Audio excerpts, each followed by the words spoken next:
What's going on YouTube? It's your boy Azriel, the one coming at you. And I happened to be surfing my YouTube channel and I saw a recommended video by one Miss Karazin, and I figured at some point I was going to get around to this. So let's just cut the perfunctory and get straight into it. Now, in case of full disclosure, I am a 28-year-old African American male of mixed ancestry. I have two children, one of a extramarital indiscretion. I've been married to my wife for 5 years. We've been together for about 10. I am college educated, of course. For those of you who don't know, I hold a Bachelor's of Science in Computer Science, working on a Master's, with a couple of technical certifications, an associate's degree, more lines along the same track, and a military occupational specialty in intelligence. Now, Ms. Karazin, I'm going to get to the point. In your video addressing Sandman, what I found that your argument entailed was nothing more than really obfuscation and deflection. Let me explain. Firstly, before I get down to what the meat and potatoes are here, I take exception to you trying to define what masculinity is, mainly because as a female, I don't think you've had the experiences or the ability to look fully through the hermeneutic of what being male in America is, especially being male and being a minority. While I can be charitable and say maybe there is some empathy there, I really think it's not right that you try to define masculinity from a female's point of view, because you end up putting it in a little box.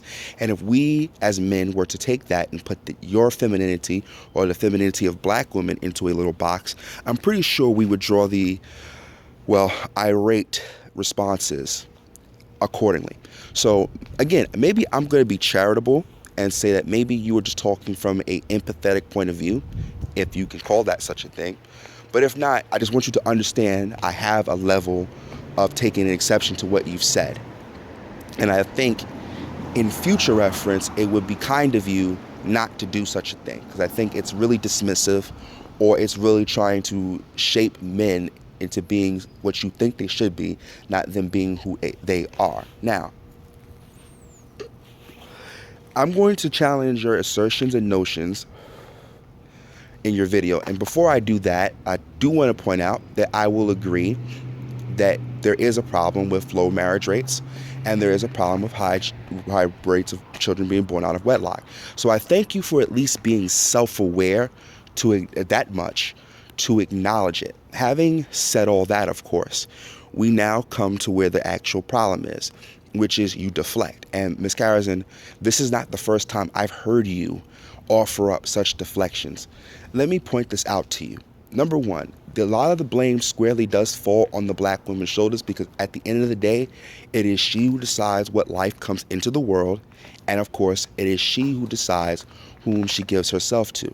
Now, again, I will commend you for having the self-awareness to acknowledge that there are women who fit that stereotype. However, it's on you to prove that the sample size is so small that it is insignificant, and therefore to reference that sample size would be to make a hasty generalization, which is an informal logical fallacy.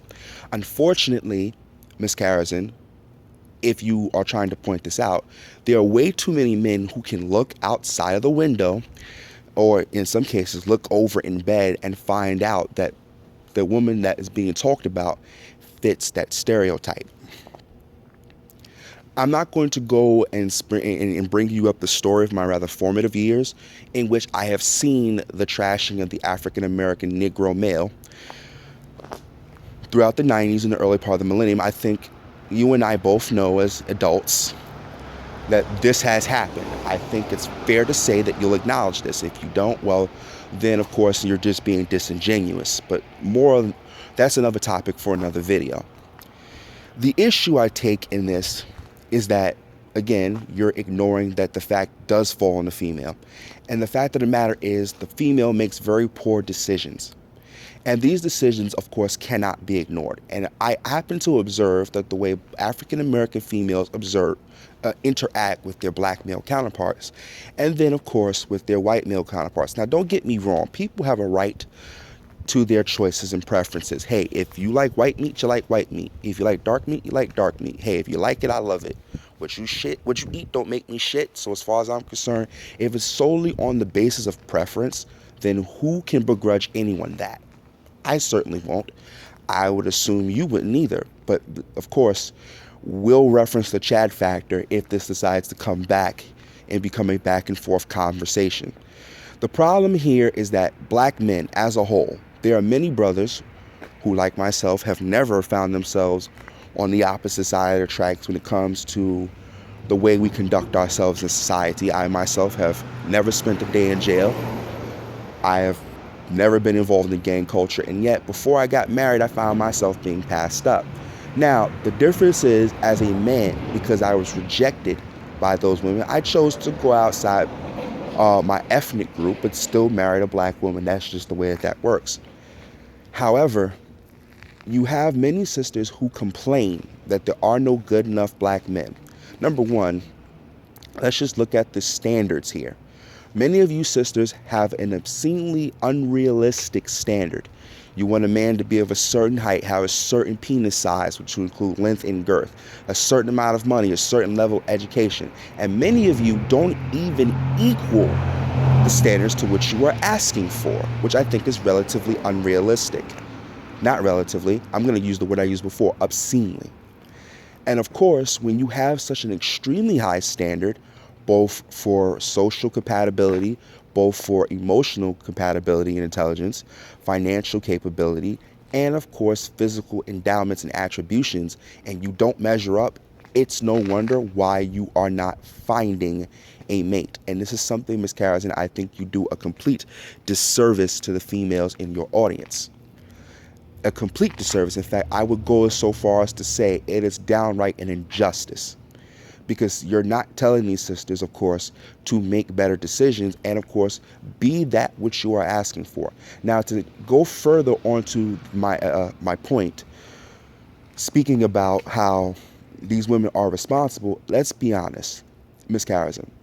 If I had a daughter growing up and she decides she wants to go out and live her life however she wants, which she's entitled to when she becomes an adult, and she decides to have children in a very messed up circumstance. If she has these children and she produces a son and there's no father to raise these children, she's going to perpetuate that cycle onto the son, who then in turn, not having a male figure to show him what masculinity is, how to be a man, he's going to go around and acting as a spoiled little child. And of course, another woman who has a daughter, her daughter will propagate with that boy, and the two of them perpetuate that ignorance.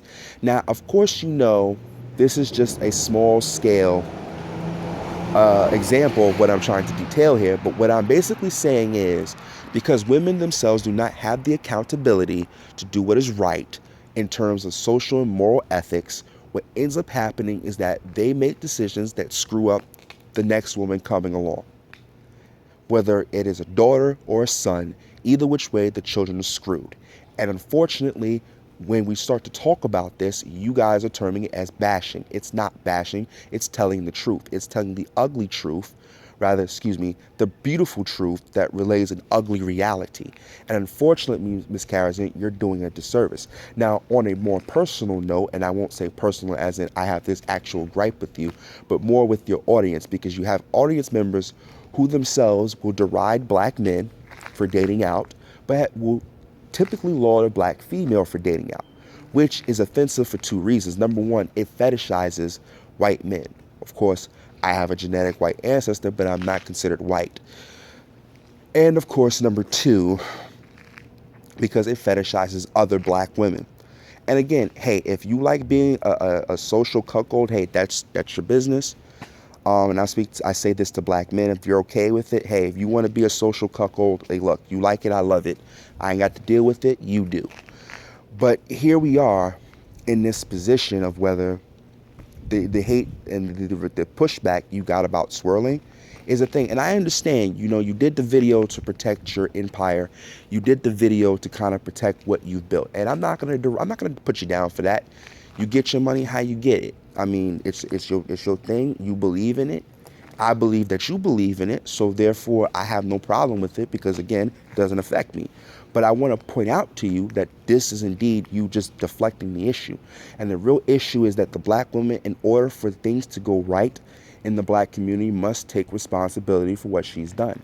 And I challenge you then, if you're going to say it's such a small minority, to please show us statistically.